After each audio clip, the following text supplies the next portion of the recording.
G'day and welcome to Dog Talk. I'm Dan Camilleri. And I'm Laura McKillop. We'd like to start by thanking Enduro for their ongoing support in bringing you our live weekly Q&A. Tonight we're fortunate enough to be speaking with Peter Griffiths from All States Kelpies. Peter will be picking who he thinks has asked the best question of the night, and they will win a bag of Enduro high-energy food for working dogs with real kangaroo meat. Hey Peter, how you going? Yeah, good. That's fantastic, mate. Thanks for taking the time to speak with us tonight. No worries at all. Thanks for having me. Mate, and preparing for some wet weather down there? Yeah, it's going to get wet, I think. 100 mils is forecasted. So Rushing around like a headless chook? Headless chook, there's always jobs you want to get done before that rain. That's for sure. Yes, that's it. We'll jump straight into it. You want to tell us a little bit about yourself, where you're from and sort of where you grew up? And what you do these days? So I was born in a little town on the east coast of New South Wales, a little place called Dapto. I was born in the town. The coal miner, and mum stayed at home and reared us three kids. I got old, and we grew up on the beaches of the east coast, surfing and all them sort of things, but had a rural connection too with great. They were dairy farmers. Got the love of rural life and the experiences, the routine, and the workload. I really enjoyed the dairy. We continued that. My brother and I bought a dairy farm when I was 21 and he was 23. And ourselves, we did bring cattle down from to start with, and we showed cattle, did just about everything you could do with cattle, and really got into breeding Frisian cattle. In Kingupna, where I started training. I bought my first dog when I was down in Kingupna, off Bill Scott, and it was actually an Avonpart out of a Latham's bred bitch. That started. There was dogs on the farm when we went there. A love of the breed. Yeah. So that's just a rough outline. How I grew up. It started me into dogs. Yeah. Cool. Mate, we're just having a couple of problems with the audio there. We might get you to turn the camera off if you can, and we'll see if that gets any better. Okay. It's just a bit jittery. That's cool. We might turn ours off as well. It looks a bit weird looking at ourselves here. You still with us there now, Pete? Yeah, I can hear you. Oh, fantastic. That's heaps better. Heaps better there. Cool. Sorry. So we got you there at the end there. So you were showing cows, you're breeding your own Frisians, and then you started talking about, I think you purchased a dog from Bill Scott.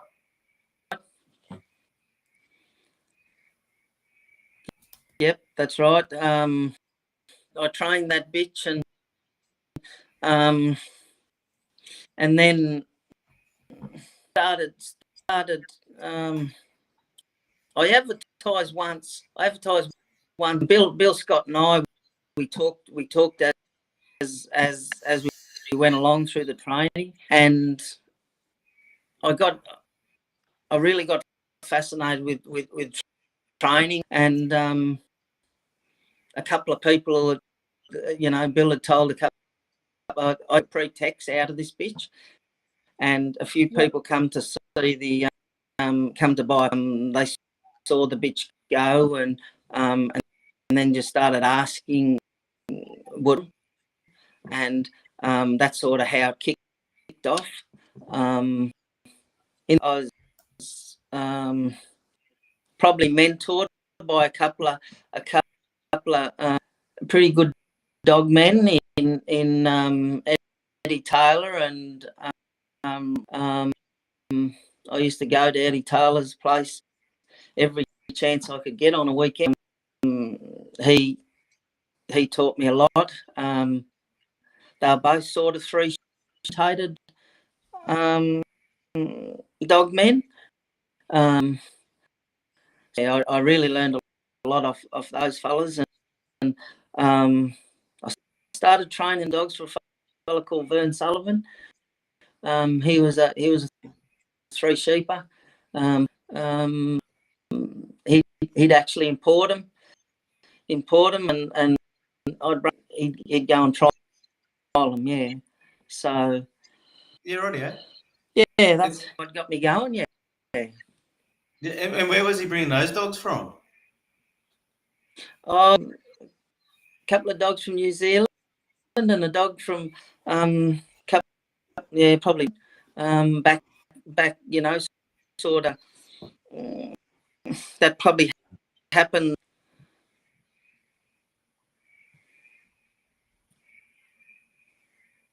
You just dropped out on us there. What was that? Yeah, that probably happened. That I was doing some for Vern Sullivan. Yeah. Yep. So at that time, you were training anything? Yeah, just about. And I did in the Weekly Times about 30 years ago to take dogs to train. Part time while I was on the farm. It was actually good. I was doing something I liked and watching my brother over there. So and what about these days? What are you doing these days? What am I doing these days? These days I'm training dogs full time and my living. I do and been seeing that sort of number for a lot of years. It's just built up and built up and built up. I can't keep up with the demand. It is younger fellas stepping up and taking a few outside dogs into train.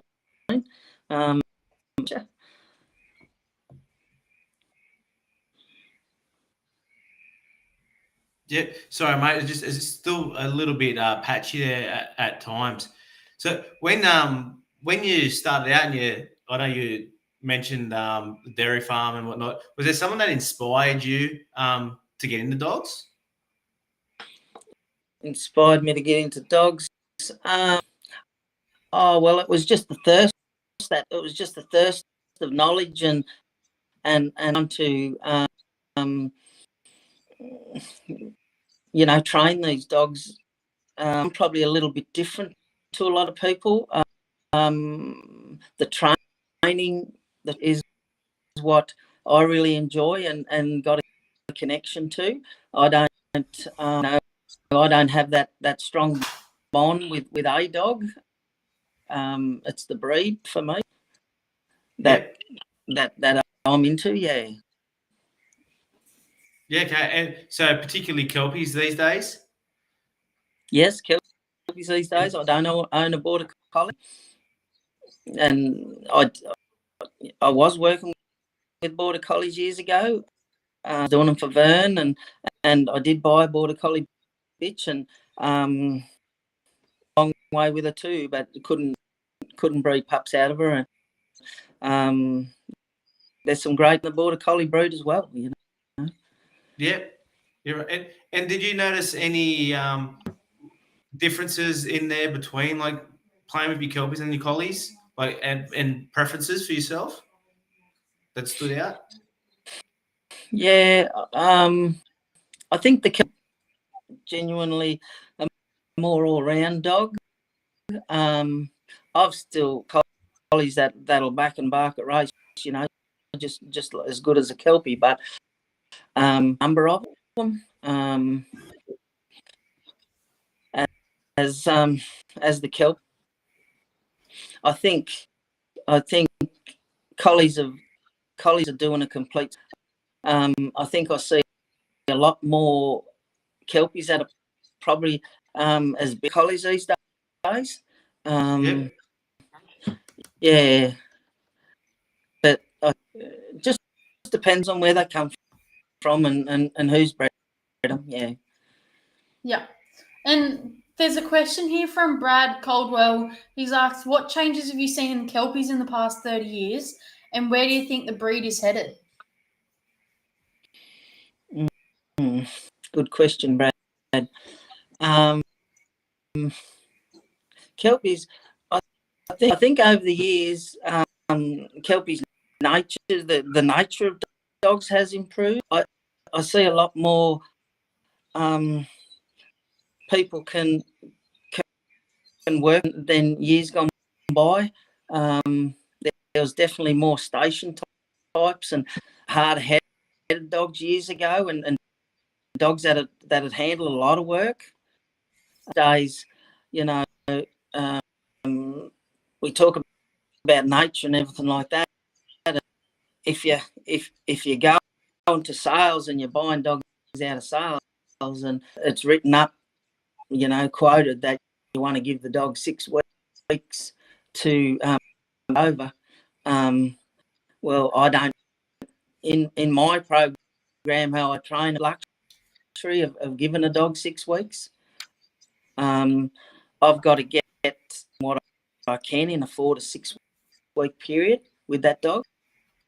And when you get paid, you got to get results, else it's not going to all work. You know, like people have kept coming back to breaking that. I've broken a couple of generations in the same family as a people. It's been really good and made some great friendships. You know, love a yarn. You know, I love people coming to me place and love a yarn as much as anyone. You know, and talking farming. And, yeah. That'd be pretty cool developing a good relationship like that, and you know, ongoing clients, and I suppose you get to see the development of the dogs once they leave you as well. Just before we go into that, I better finish the next part. You're right. Yeah. So where I see the kelpies headed, I'm a bit worried. I'm a bit worried the breed is going. I see a lot of dogs can't think for themselves, and I saw more dogs that wanted to be left alone. You know, that is a worry where the breed, you know, is going. You know, like they come when you're seeing the amount of dog, you get a fairly broad spectrum of dogs and dogs out of different sort of country. Yeah. So And when you say dogs that want to be left alone, what do you mean dogs that want to be left alone? Oh well, dogs that you don't want to be starting and stopping. They've learnt the flight zone. So in the flight zone, that's what I think the biggest dogs are seen. like dogs are blowing in and out of the flight zone all the time, and it means nothing. Yeah, for sure, we do have to get our work done, but a dog should know when and why he's going in there to shift his sheep. So, do you think it's that dogs aren't being left alone? Where how am I going to word this? We're always commanding them rather than letting them just do their job. Do you think that's an influence on? Yeah, lacking a bit of natural feel. Yeah. I really do think it is, and coming from my background, I think I used to be a control freak. I wanted to move a dog 6 inches left, 6 inches right, sit him down, call him in, and these days I do love obedience coming from that 3 sheep, but I think I have seen bonuses in leaving dogs alone. You know, when they're a kilometre away, you know, you haven't got the same touch on a dog, you know. So yeah. How do you think we move forward from this? Like, if you are a bit worried about that, what's the alternative? How do you think it's fixed, or can it be fixed? Yeah, look, and my opinion, but yeah. I'd like to, you know, dogs years ago were probably more fickle in the nature than what they are. Dogs need to be. They're a Kelpie breed, and they need to be left alone and do their job. Yeah. But the thing that worries me about where the breeds are, intelligence, I believe, is a hard thing to breed. Yeah. And I see, I'm fearful that dogs are getting bred in a lot of cases, because dogs that farmers can handle and they're getting on with, but that are just slaves, you know, and not thinking for themselves. And if we continue down that track, breeding slaves and everything like that, we're gonna attributes are gonna dwindle, you know. Yeah, absolutely. So, but their dogs farmers can handle, see, and they're going for is a thing. But one thing I thought about for a lot of years now, and I'd really like to see like the WKC like that is like they do in the horses, you know, like I'm seeing more sex dogs come to me. And look, if you've got a dog that he's doing your job, but he's makeup made dog, well, you know, and he got the sex, well, that'd be the best thing. So the neighbour's bitch couldn't just come over, and then next thing there's 8 of them, you know.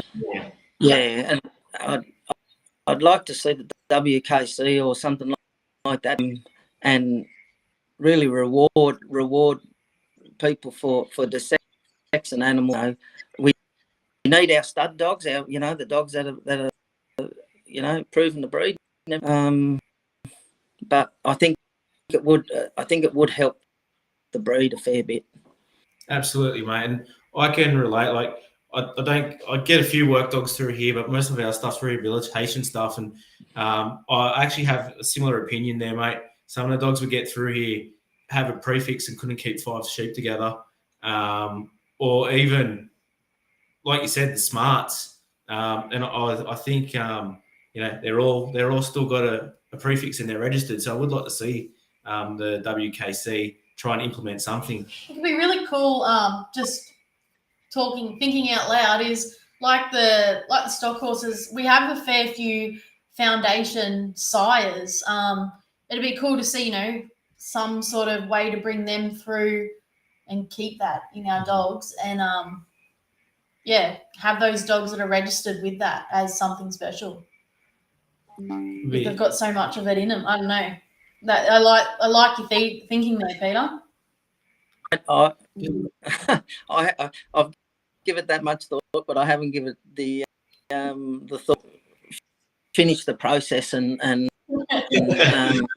see what would work and what wouldn't. Yeah. Oh, mate, I'd like to see if you got a registered prefix, mate. At least every 5 years, a special trial or something that you had to get out and have your dogs on show. It's something, but possibly like that. Yeah, I think it'd be a good thing. Not only dogs, bitches as well. Yeah, funny natured and we're probably one thing, like it might be to old mate's fickle dog next door, and nobody's going to that.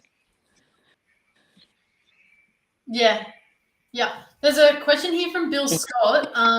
Sort of back on that natural ability we were talking about before. He's asking, are Kelpies losing their natural ability and becoming robots like some border collies?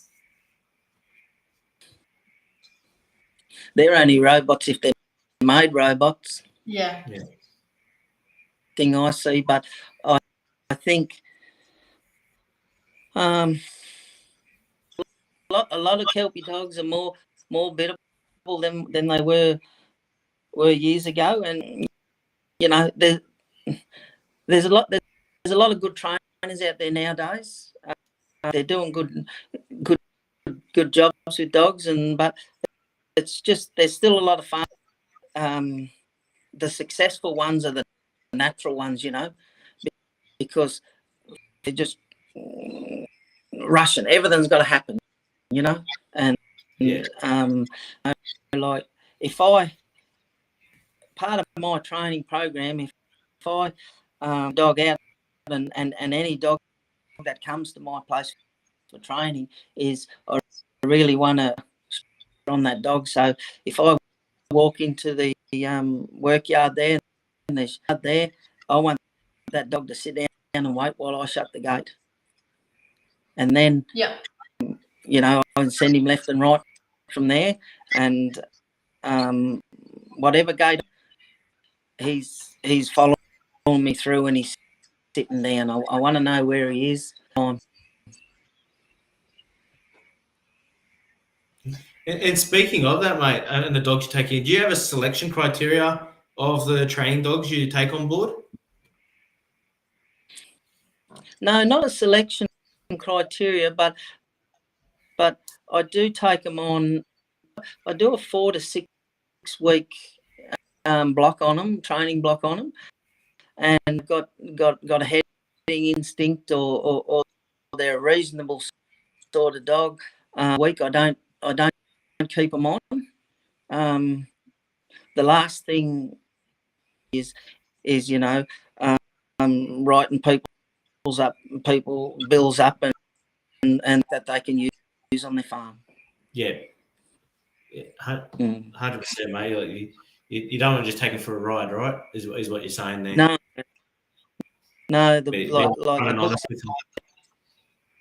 Sorry, Dan. Be upfront and honest with, and be realistic with the expectations of their dog. Yeah, and I a week after, and the dogs came and I give them answer where I can get that dog to. A lot of times dogs come for a month. I know exactly what the dog's up to when he's getting led to me. Got him on a lead and they're bringing him around the back to the pens. I got a pretty to then. Yeah. You'd see a few of them and already start to calculate it as they're coming towards you, right? Yeah, I know if that tail's wagging and they're friendly or they're.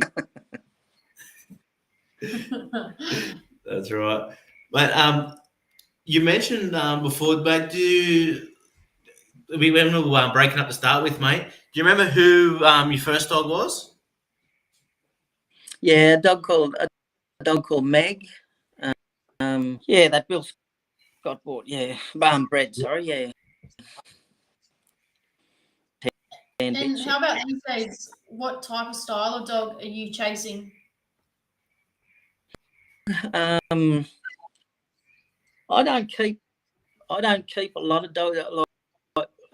I don't keep a lot of dogs here myself. Like I don't need to team myself. I think I own 3 dogs out there at the minute.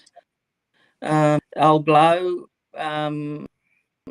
was a really good bitch for me. 7 or 8 litters and had 8 pups every time, and you know, and so I followed her on. I followed her on and seen what she could. She's since retired. I've retired her to a love. You can have a better life than what I can give her here. But I'm glad I done it for her because she's very good to me. Yeah. Yeah. And what about the other dogs in your team, mate? Who else have you got there? There's only young dogs coming, and they're dogs that probably will get sold out.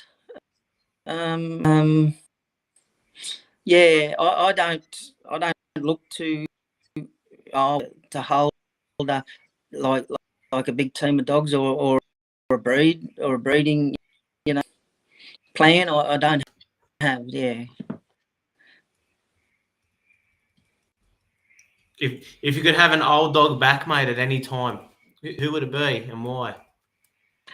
Yeah, I'd have to say Glow.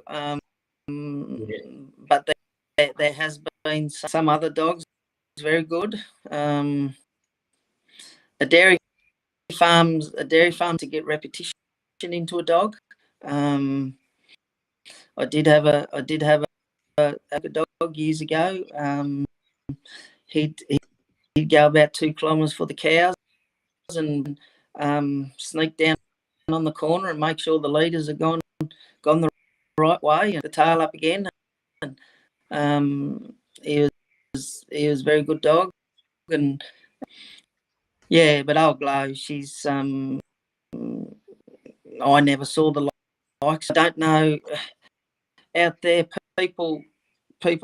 If you hadn't seen any of dogs like Glow, you wouldn't know dogs were capable of it. Like I'd cast her out around some sheep, and I did it on the hills there at Glenrowan, and we cast her out, and she picked up a few, and then more, and put them all together. And Glow had actually soon she'd hit the deck and clap down, and Yep. she'd take a bit of ground off them. All right. So it'd be running twice as fast as probably what the sheep were. That was her way. That was her way of testing the flight zone, the free mob. Yeah. And that was her natural way of flight zone. Yeah. Yeah, cool. So mate, working a lot of dogs there that coming through and different kinds of stock. What's a solid all rounder look like to yourself? Solid all rounder. It'd be a dog when he will go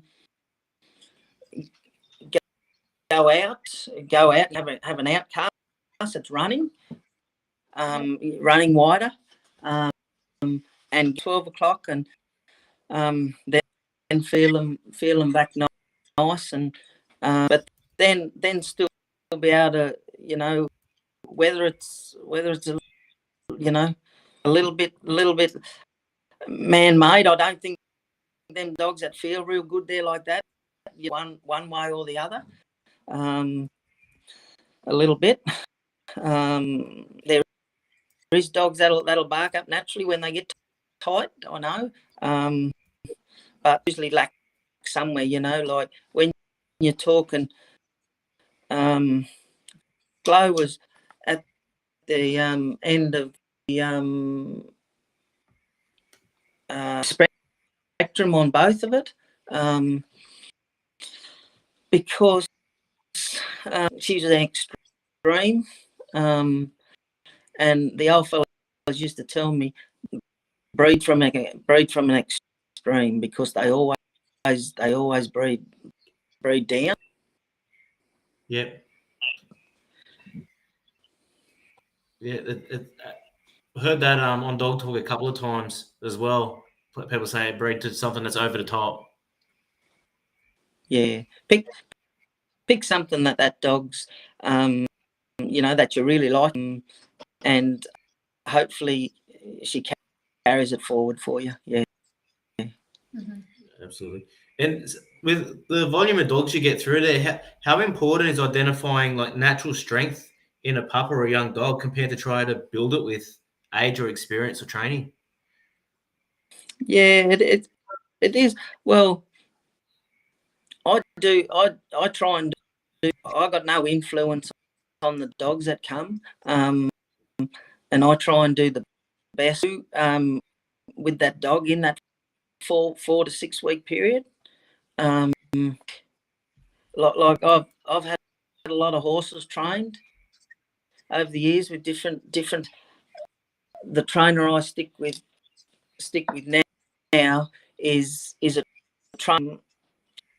I know he's trying to get as much done with that dog with that time. You know, there's trainers out there that'll train and get animal, but aren't training them out for the full period. Yeah.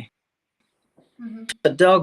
If a dog's in work here, he's treated like a work. He's worked every day. But I do got to really, if I got a dog with a lot of strength, and you know he's hitting, I'm constantly cleaning him up, you know, mistakes he's making and that. But on the weekend to give him a run either day. But my dogs seem to really enjoy and come back on a Monday, have the weekend, and be fresh and ready to go. You know, I think it really taught a good, yeah. And you've mentioned a couple of times like dogs feeling their stock and feeling that flight zone. Is that something that you think's natural, or do you think it can be trained or enhanced through training, or what's your thought? I think it can be enhanced, but like let's do the different scenarios on it. Like if a dog's got he's probably going to blow through the middle of them. Yeah.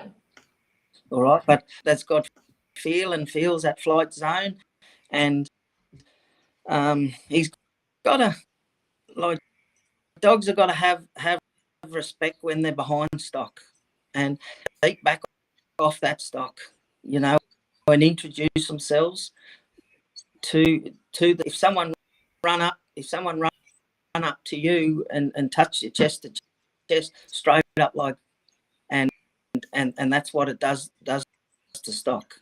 I believe anyway. Yeah. That's a good way. So flight zones are important.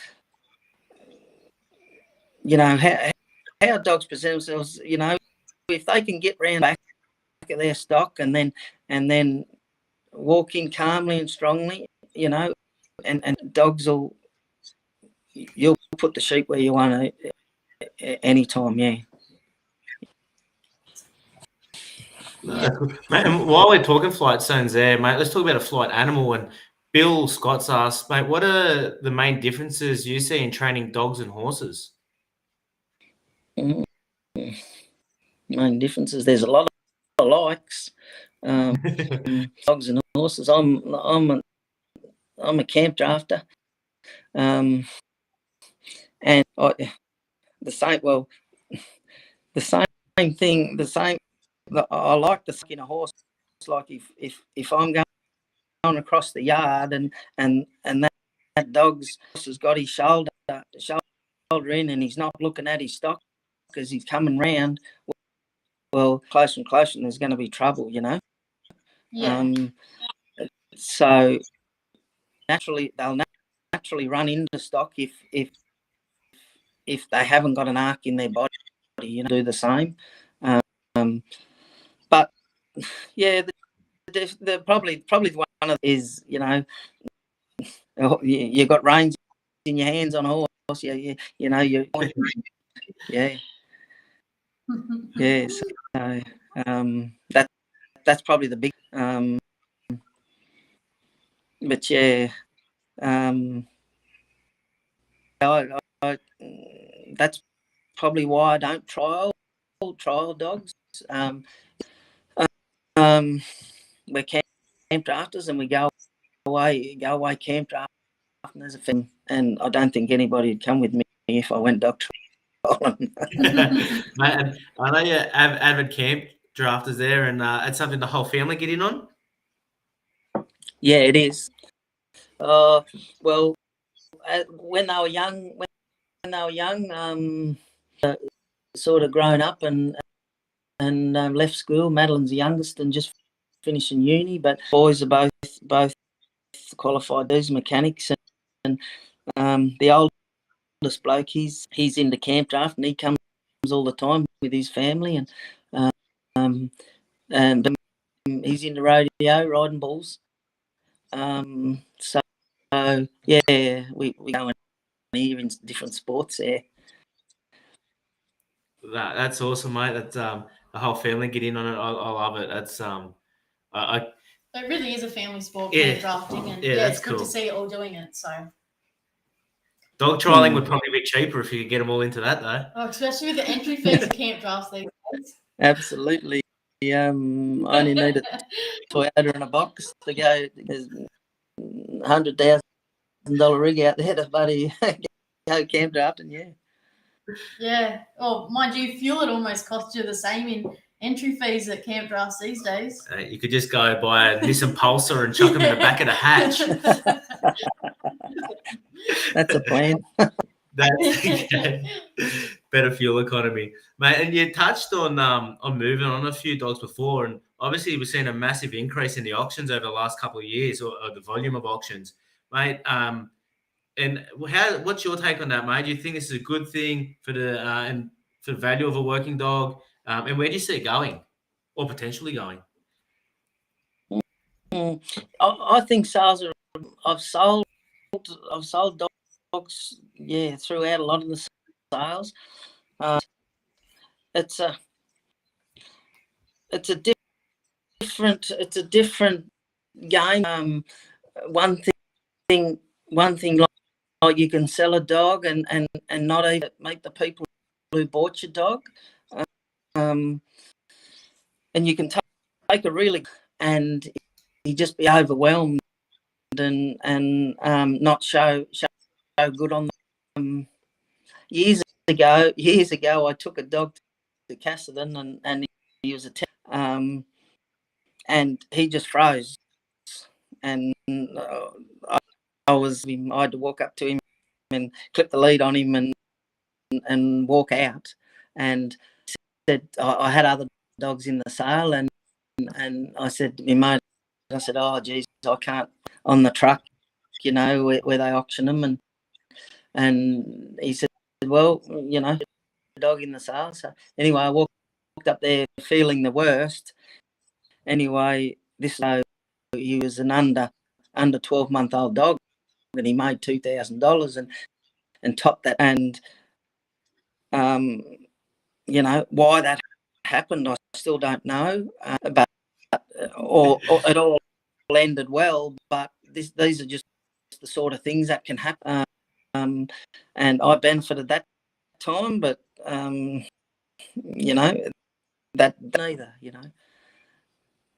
So, but pricing of dogs, sales have done a lot for the pricing of dogs, and there's a, you know, I broke in a few for Tim Austin, Elfin Vale. He was a man that I think really set a price on a dog, away a lot. Yeah, he was a great marketer of dogs, and he used to stay with us on the farm in Gupna there, and go and do his pup sales. Yeah, I learned a lot off Tim, you know, along the way as well. Yeah, I'd jump on the back of the motorbike with him, and paddock and cast a few dogs out and come home, and an hour we'd go back, and the dogs would be in the yard. Dogs, that was natural. Early too, you know. Yeah. And so you've started a fair few dogs. What age do you normally go about doing that?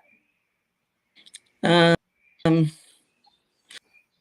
like to get a dog. I like to get it as long as he's been active and running on the farm, and he's sort of. I am seeing a lot of dogs these days that are and dogs that are. I believe that have been left in the pen, and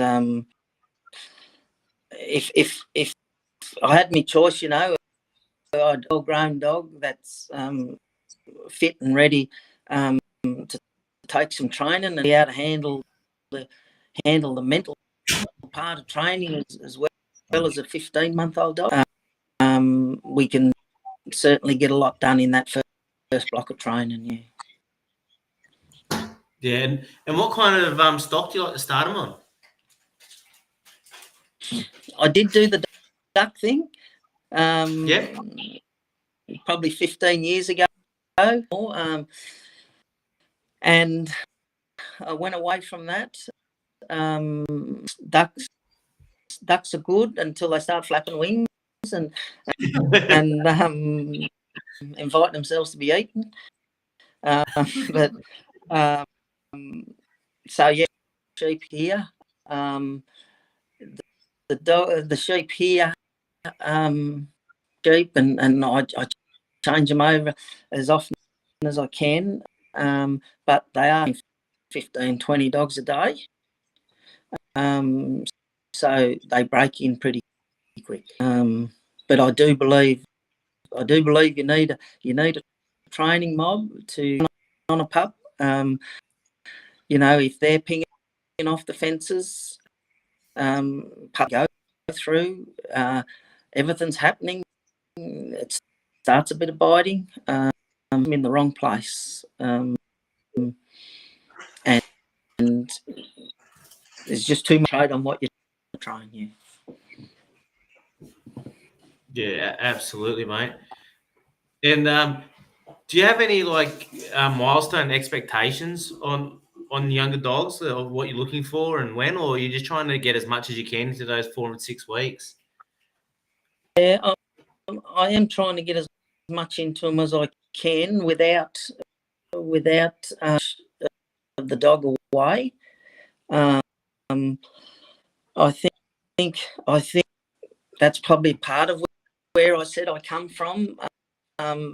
In being a bit, I like to leave younger dogs alone a bit more than what I did early, and let things develop. Like sometimes, if a dog that likes a bit of a bite and things like that, well, and he's not real, I won't try and clean that bite up. I'll just put up with it and put a little muzzle on him, but he'll still be, you know, lunging at sheep wanting to bite. I'm thinking all the time the big picture about work ethic. I'm trying to build work that dog. Yeah, so I don't want to take away work by trying to clean that bite up straight away. I'd leave it. Yeah. Is that a big mistake you see a lot of people make? I don't see, other dogs trained out, but I think over the learnt to leave things and see to them later in, we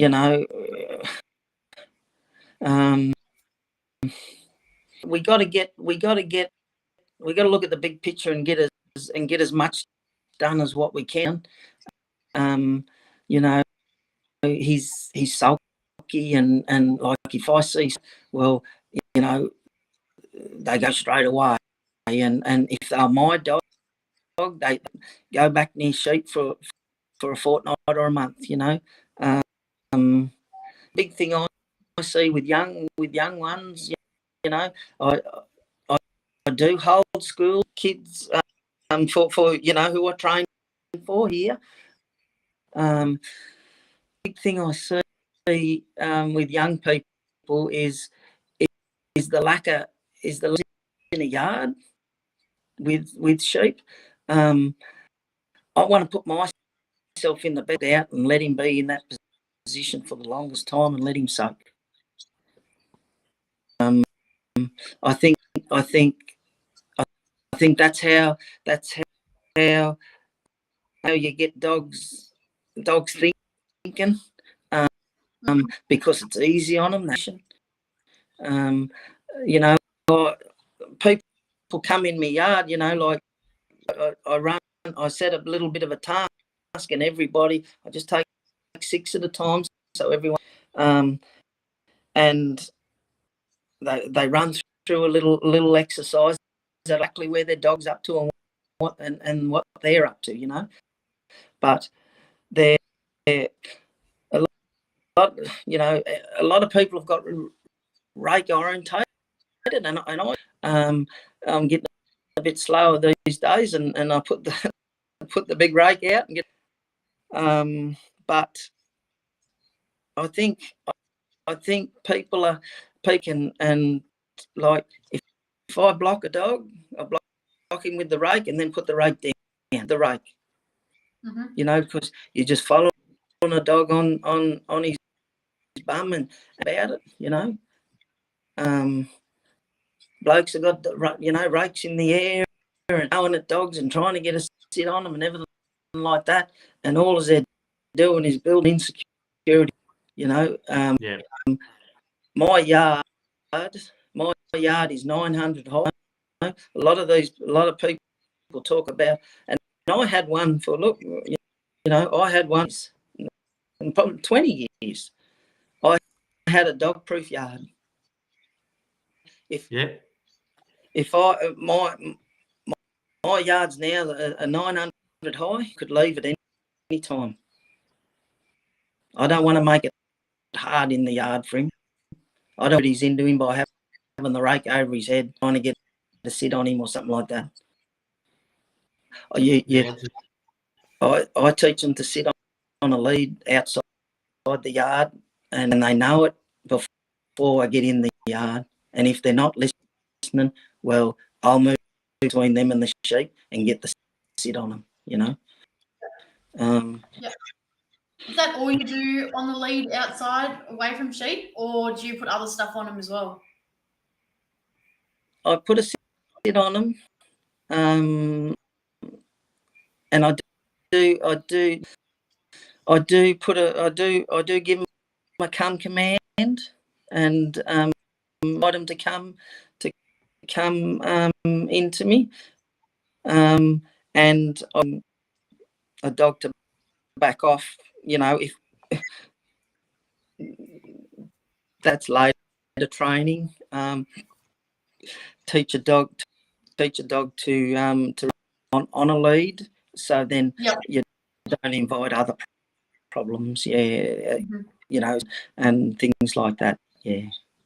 Absolutely. And You mentioned your 900 fence before. What is your ideal training setup? Is it a round yard? Is it a square yard? Is it a combination? Square yard. Definitely Yep. square yard. I've never owned a round yard, never want to. Why is that?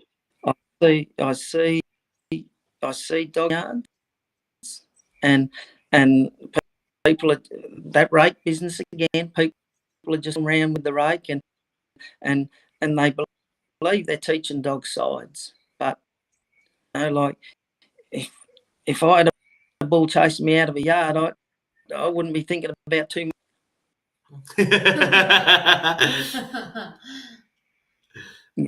And yards, I just don't like. Dogs have got to learn to dig stock out of corners.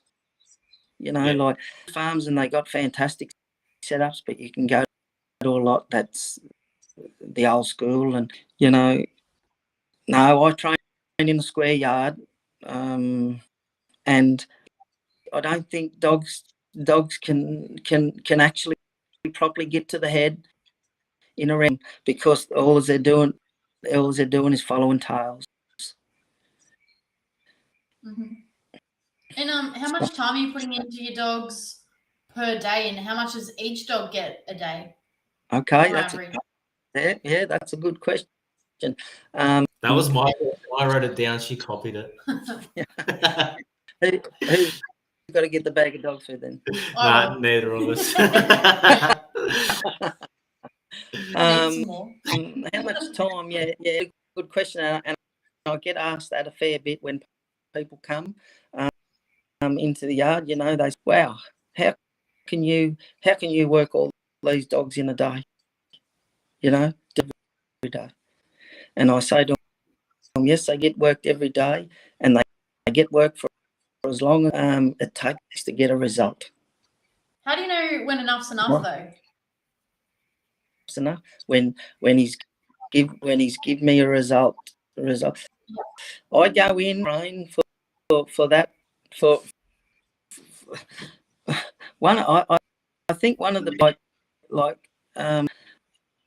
in numbers of like I've trained numbers of dogs. The biggest thing that's helped me out is my mobile phone, for one. I ask people to text me their side commands and things like that, and I look up Laura's dogs, and anti-clockwise she get over, so that's what we're going to use. So I change them all up in my 8 different sets of commands, and I change them up so then the dog doesn't have those back home. So that's really helped. But every one of them 15 dogs for the day, and I know what each dog's up to in that yard. Mm-hmm. I know where he is. Look, I could train. My dogs are pretty close to me in yard. Okay, and I could train. Because all I'm doing is getting the result and putting them back away. How many times do you want to see that result? Just once? Or how do you know when you've seen that result enough times? Because you get it and you want to get it again because you got it. Does it wrong, hey? For it. Yeah. You know what I mean? If you start to get to know a dog, hey, and like if knows, and that's what you're going to expect. Like I run through a bit of a program, testing that dog out, like all the way, I want to see, like if I get a sit on a dog and I get a call off from behind this, and that was where that dog's up to. I'm going to call him off, but the biggest thing for me, like if I sit a dog, I don't want him sitting there very long. I will lengthen it, but I want to give that release reasonably quick. But I give the release, not him. I don't want to leave him in a mood, and start that sulking. If you're snappy, that you've moved that dog, well, leave it at that, and call him off, and you get a bit of, you got to, yes, you do have to work with a lot of dogs, different type of dogs, but the true, it's like he had kelpies, he had border collies, and he had crossbred dogs up there. Pull any one of them out, and they all go the same because he was a dominant trainer, And I'm not saying all the dogs that leave my place, but I expect the same amount of obedience out of them. And when people come and pick up their dog, that's show day, and that's the day. Yeah, absolutely. And you mentioned a bit earlier about chasing a dog around for a rake around the round yard, and the bull analogy was good. But how do you go about starting to put sides on your dogs? By my positioning in the yard. So first thing I do when I take a dog in a yard there like that, I want to stay opposite in him, and I want him on balance. All right, so I pretty quick if I get round beating him, get clockwise. Well, I'm going to kick a bit of dirt at him, and I'm going to shift him round. All right, or vice versa, there the other way, and then until he can sort of balance up and not be pushing sheep back through me all the time, and I won't start the sides on them. They pick up sides. Yeah, it's probably because it's a release thing. They pick up sides pretty quick. Dog then to teach him sides, that's for sure. There's a question here from Chris Egan. He's asked, how do you work on a dog that favours one side, and does it depend on their age or where they're up to in their training?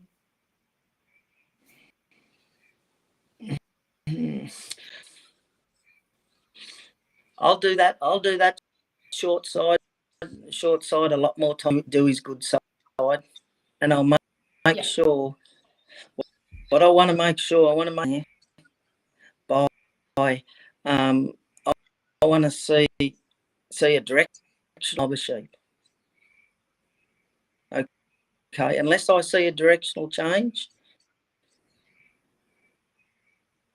All right, so I'm going to work on that side. Like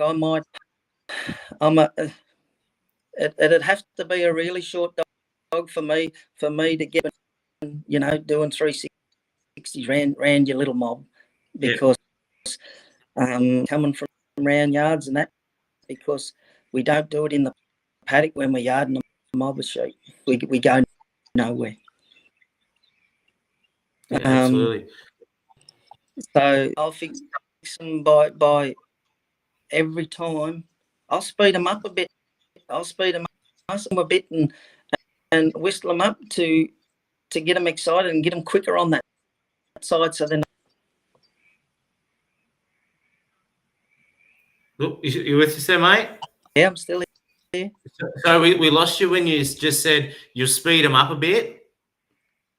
Yeah, I'll hiss to them and whistle to them, and when I'm they're short clockwise, like I'll block them anti-clockwise and hiss to them and whistle to them and speed them up and make sure they get there, and directional change is where they got to be. They got to get that directional change.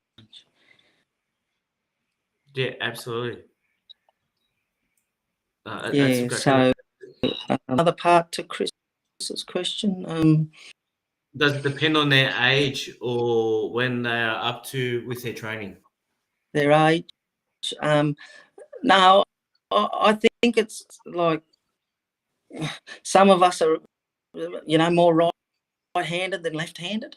And I think, but I do see a fair amount of dogs that are even on both sides. Age. I really think much given away to the pup. He'll develop. He'll get better at it. What he is, like starting pups there and that, and what I'm after repeat starting pups. So I am after repeat performances. Whether they're 12 weeks old or they're 12 months old. If a dog cuts square across the yard from his stock there and gets to the lead, see that repeatedly, well, that's what that dog will do all his life. Okay, so dogs, like once I start seeing them repeat performances, I'm happy. That's the pup I'm going to pick, and down the track, if I'm going to breed him, he's going to give me because that's who he is. Definitely. That's inherited. Yeah, for sure, mate. There's a question here from Randall Fincham. Taking on so many outside dogs, are you dealing with much avoidance, and how are you overcoming that? Dealing with much avoidance from dogs that dog might be shut down. I'm assuming the way the question comes through, in my experience, is dogs that are coming to you that might be shut down a bit. Avoiding that pressure. Avoiding your pressure or yourself, or you mentioned a bit earlier about you can tell the way a dog's been brought up or the way it comes to you on the lead when it comes around the back of a ute. Yep. There's still a lot of dogs. There's still a lot. The first thing, I'll be yarning to the people that's bringing me the dog. A pat, and I'll put my hand underneath his jaw, and for up to look at me a bit. And if he avoids me, that tells me a lot too. He's resisting it, and he's not wanting to be in the park, so I'll be aware of that. Like I haven't got, as we said earlier, I haven't got 6 weeks to bond. I think dogs have really come forward in that regard because they will work for multiple people. How long do you think that bond takes to build with a dog?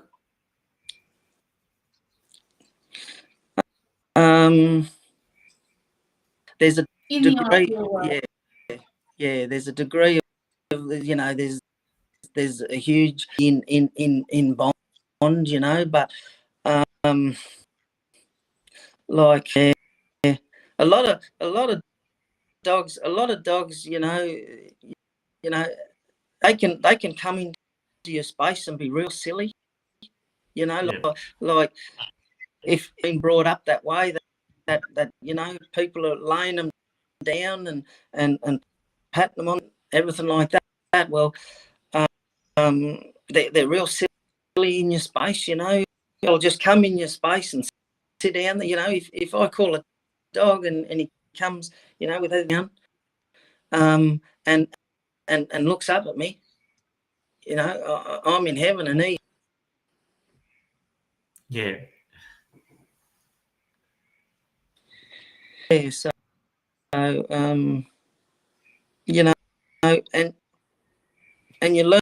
I've had to learn to work with so many dogs. I'll just talk a little bit on. I probably only send about 4 or 5%, 4 or 5 dogs out of after that first week. Yep. And that tells me dogs are getting better.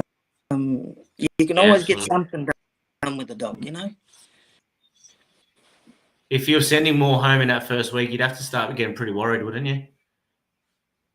Yeah, it tells About you. the quality of young dogs coming through. Yeah, and the first question myself. Yeah. You know, Yeah. I do set up dogs to fail. You know, because I want to like if he's a bit tired or something like that, I know there's going to be a turn off me little mob, and he'll slip through there, and situation up, and so then it gives me the opportunity to clean him up. Yeah. Absolutely. All right. It's just yeah. No, that answered really well, mate. And then you mentioned about if you're breeding pups. Do you breed many pups yourself? I know you haven't got a lot of dogs there, so you wouldn't be breeding too many these days. Oh, there is one bitching pup there at the moment, but no, I don't breed a lot of dogs. I have had the opportunity. I did, and we're still mates. I did train for Joe Spicer for a long period of time, and I did have the opportunity to see whole litters like that, and Joe and I we worked together, and like he's had a few sires and things like that, and I've had the opportunity to see a lot of pups start, pick out the pups that I want, and things like that, and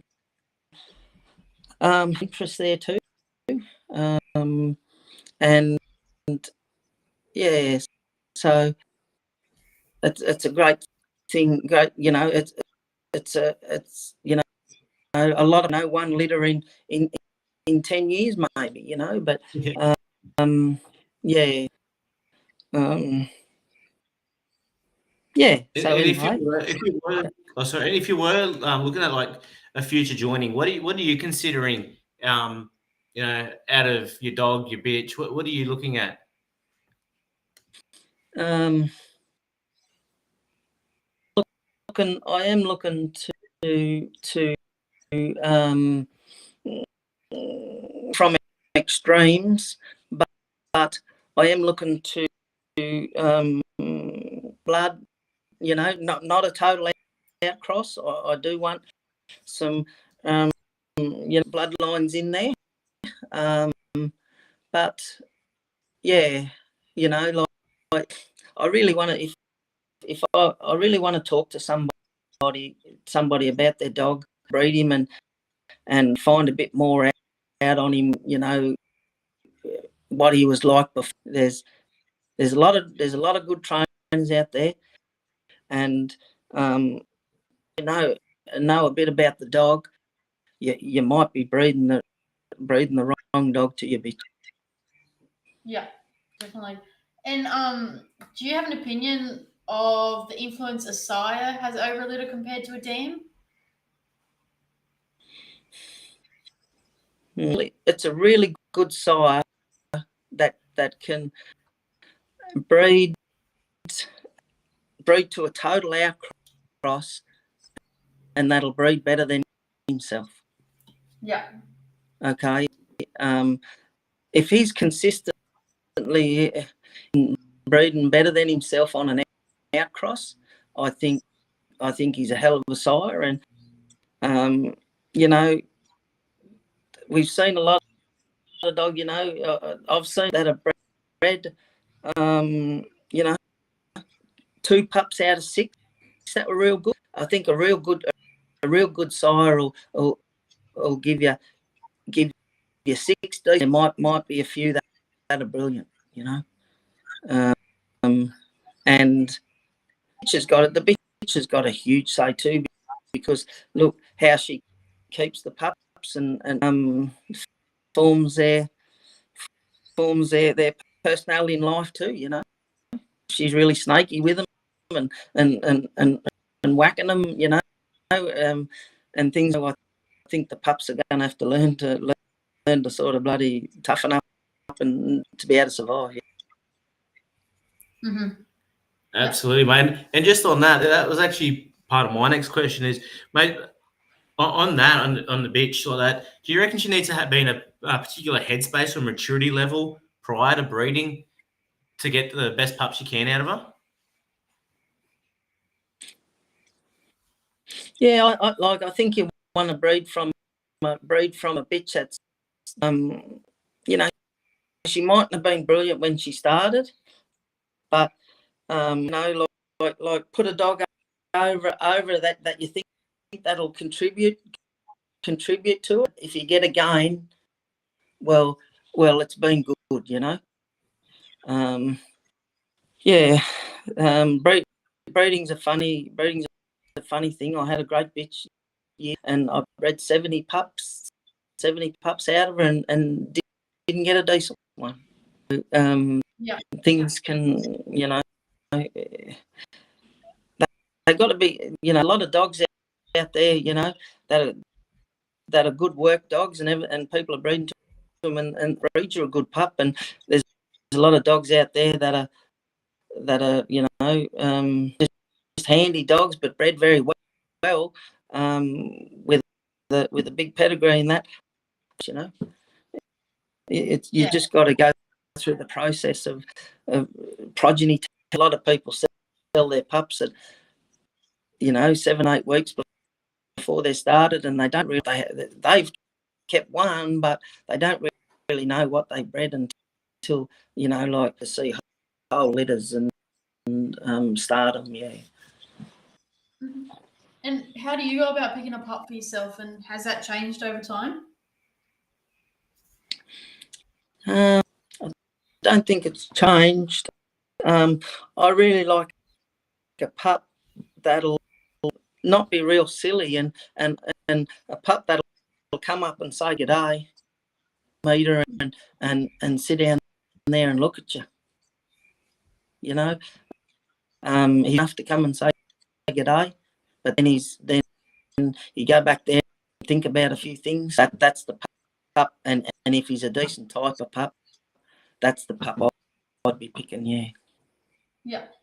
Great advice, mate. What advice would you give to someone wanting to purchase a pup or their first dog in general?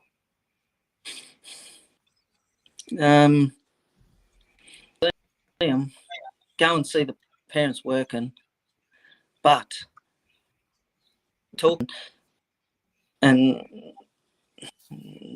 you know, put enough effort into finding out what them dogs were like when they were young. You know, just because old Jimmy can cast 2 Ks now, you know, it's a thing, you know, and that's all he's done all his life, and things like that, you know, and he's yeah, you obviously he's got to be enough, but there's real good trainers out there that are really dogs there.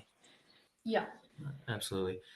And mate, with your exposure to so many of your own clients who are obviously working or owning their own farms, what advice would you give to someone that wants to pursue a career in the livestock industry? I'm sure you'll be yarning a lot and you hear about what people are looking for. Looking for in a livestock in employment. Yeah. Yeah, like and if you're a jackaroo or jillaroo, you know, have a couple of dogs that are trained that you can go to work with straight away, but stop there. Have a pup coming along. You know, I another dog. It's always one-on-one here, but you don't realise how many phone calls I get. You know, like I trained for a very long time. rang me up, broken down, said, I've lost my team, and that was 5 dogs, and Oh, wow. and he trying to replace the team pretty quick, and he'd go home and we'd work it, and I'd say to him, well, that's not going to suit your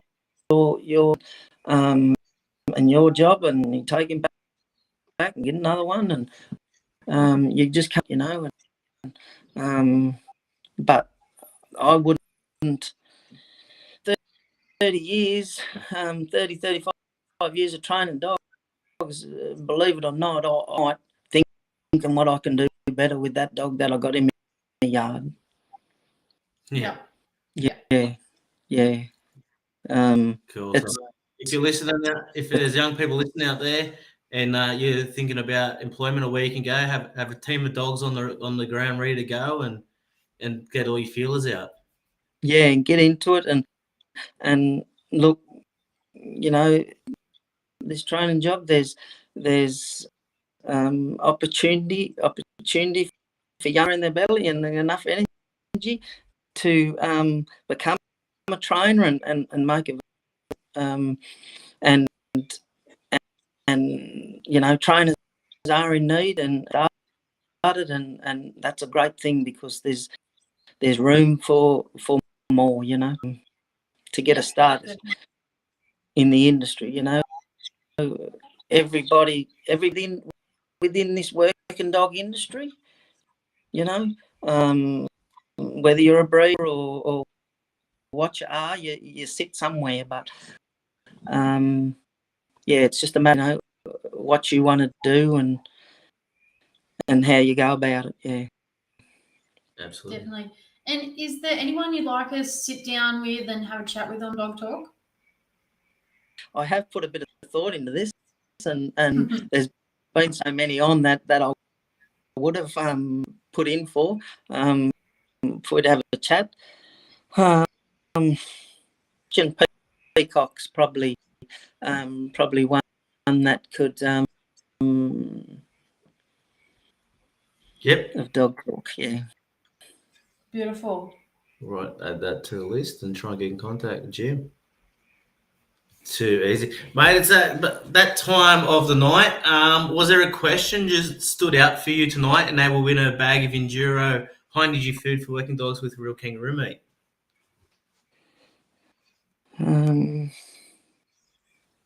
Like Brad Cordwell's question about what was that about, where changes, the changes in the last 30 years, and where do you think it can head?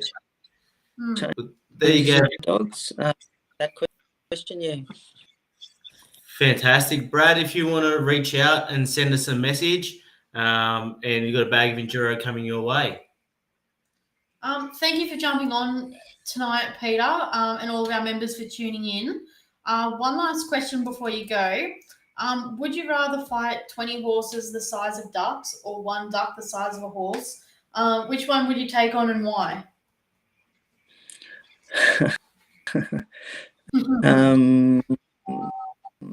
Question 2, and probably haven't came up with an answer for it. But possibly I'd take on the one duck the size of a horse. Why is that? Because it probably only cost me one bullet to put him on the dinner plate. Oh, I like that. Love it.